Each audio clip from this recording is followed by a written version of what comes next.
And we're back working on brakes. Working on front brakes today. Here's your service manual. If you'll notice, count the turns on the brake springs. They happen to be the same as on the back. Okay.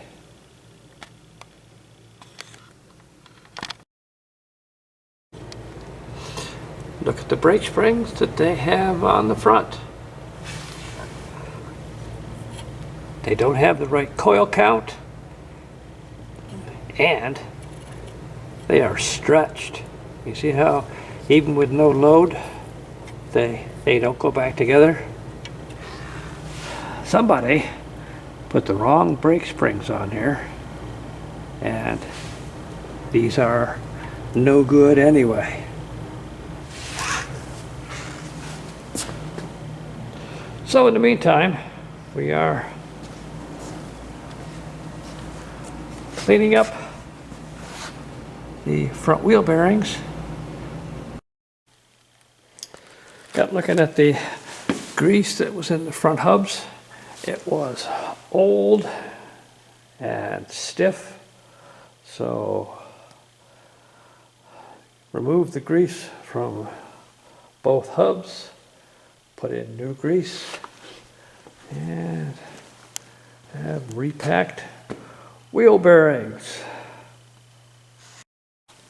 It can be real messy working with wheel bearings. I put just a little bit of gasoline into one container, and then I get an empty container and I get the lids, and I'll put the bearings in there, shake it, and then pour the fluid into here, leaving the bearing, take the bearing out, wipe it on a clean cloth. And the other thing about working with wheel bearings and the grease, you'll go through a lot of paper towels. We're getting ready to install wheel cylinders on the front brakes. You can see wrong spring, right spring.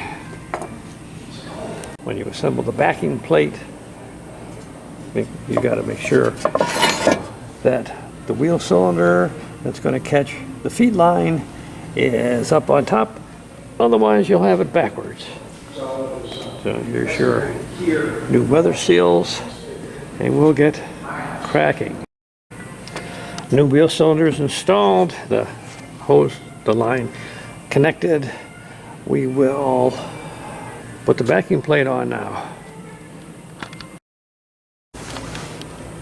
So here's our driver's side front brake. The torque on these 4 bolts is 55. If you can work things out right, you want to end up with the castellated nut hole such that it is easy to get the pin in. You know, if it was at 90 degrees to that, or at 3 o'clock, how are you going to get at the back side of it? And here's our brake hose, new, put on. You want to make a quick check too that the stripe is not twisted. And so now we will put some shoes on and hook up the master cylinder and start doing some bleeding. And there's the one I never remember. When bleeding front wheel cylinders, bleed the lower cylinder first, as to force all air out of the connecting line. Okay. So we have the back's done.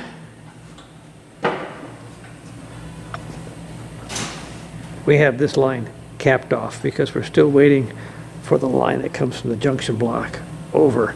So that's how we can bleed. And we'll end up with 3-wheel brakes here for a little bit, but then when the line comes in, we don't have as much bleeding to do. We have a new master cylinder brake light switch. Apparently, it works just fine.